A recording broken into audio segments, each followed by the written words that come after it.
Pessoal, então vamos fazer o experimento na prática. Deixa eu dar um ajuste aqui. Vamos então lançar uma partícula alfa em direção às proximidades do núcleo do átomo. Vamos ver como o átomo reage a essa ação. Essa bolinha foi lançada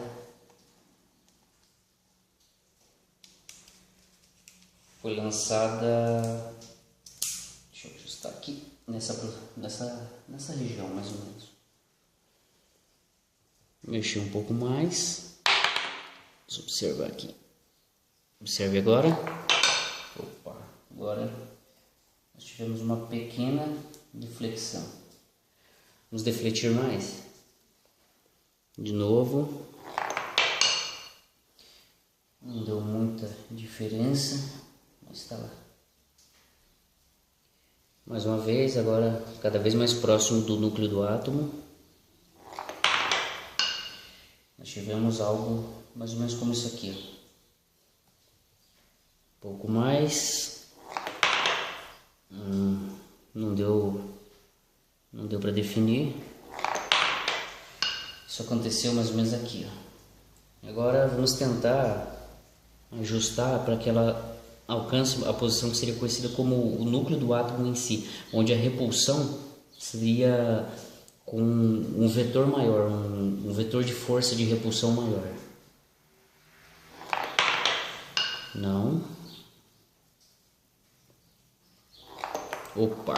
Observaram? Olha o ângulo que foi formado. Mais uma vez, vamos ver se a gente consegue aqui uma deflexão total e próximo disso.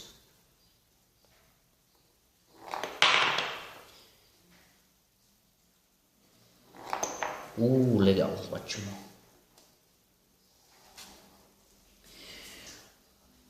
Aqui e vamos ver.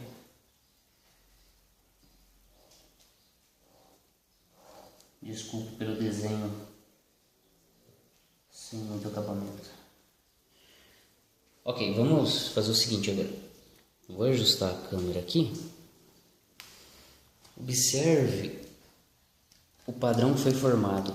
Se você já estudou esse assunto, estuda física, ou já estudou física de partículas, física nuclear, enfim, você vai perceber o seguinte, ou vai reconhecer essa figura, esse perfil formado por essa reta, que é o ponto onde foi lançada a partícula alfa, e esses diferentes ângulos de deflexão. Ó, esse como foi bem agudo. Esse que foi bem menos que 90 graus, observa? Olha esse ângulo. Eles representam então, no experimento clássico, nas medições feitas por Geiger, por Marsden, pelo próprio Rutherford, eles representam, sabe o que? Vamos tentar simplificar a coisa. No experimento original, aqui existia uma folha de ouro. Está exagerada aqui na sua espessura, mas ela é muito fina. Parece uma folha de papel alumínio. Como interpretar, então, essas diferentes inclinações aqui? Bom, isso significa, para dizer de modo prático e direto, o seguinte. Quando a partícula foi defletida de modo acentuado, por exemplo, vou supor aqui, isso significa que ela passou bem próximo desse campo de força aqui, ó. Muito próximo do núcleo em relação ao campo de força. Uma partícula que praticamente não foi defletida, essa aqui, ela passou, lembra-se? Ela passou aqui, ó. Passou aqui. Isso significa que ela praticamente não foi afetada pelo, lembra-se, pelo campo elétrico de repulsão do núcleo do átomo, que é representado aqui por esse perfil. Agora, quando ela formou esse ângulo aqui, observe que interessante. Lembra-se? Foi quando a partícula chocou-se. Nessa configuração, nesse exemplo análogo, exemplo mecânico da teoria que que é de física nuclear, né? Mas esse aqui é um exemplo mecânico. Isso significa que ela atingiu o núcleo do átomo em algum ponto e voltou, foi ricocheteada. Esse grau aqui, desculpa, esse ângulo, essa inclinação é muito rara de se acontecer, muito difícil. Geiger e Marsden fizeram milhares de leituras durante muito tempo, por diversos dias e noites. A situação mais favorável era essa aqui, ó. Eles observaram que os átomos, aliás, que as partículas, elas teriam um padrão, preferencialmente como algo do tipo, e muito raramente como algo do tipo. Essas experimentações, leituras e análise levaram a esses três grandes cientistas proporem o quê? Que a matéria é formada por núcleos maciços, que eles têm energia suficiente para defletir, para expulsar da sua vizinhança partículas carregadas, mas que, por outro lado, eles são, relativamente falando, uma minoria dentro do conjunto, dentro do maciço da matéria. Por quê? Porque havia grandes porções de espaço entre os núcleos.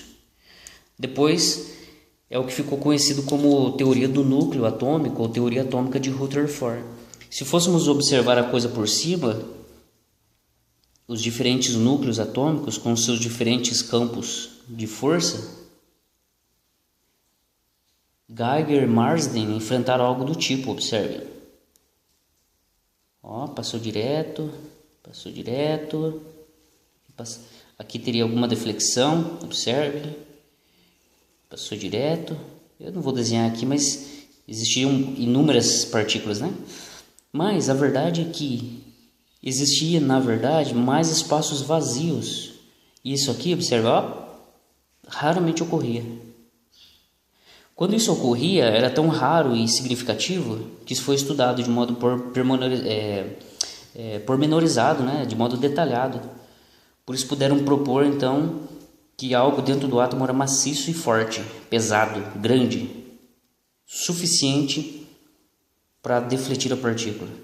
Só que eles eram ao mesmo tempo espalhados entre si, permitindo assim que partículas carregadas, ionizadas, pudessem também atravessar livre e tranquilamente. Eu espero que esse experimento e essa explicação tenham ficado claros para vocês, tá bom? Independente da sua atividade, daquilo que você faça, estude, trabalhe, enfim. A ideia aqui foi trazer o conceito profundo de física de partículas, física nuclear, mas de uma maneira simples, direta e prática. O experimento é maravilhoso, não é invenção minha, isso aqui é apenas uma réplica, mas é um meio incrível, poderoso para observar em macro escala, né? Esse experimento tão importante. Então, mais uma vez, eu espero que vocês tenham gostado. Vocês podem expressar isso por deixar um like debaixo do vídeo e comentários. E nós nos veremos aí em outra oportunidade.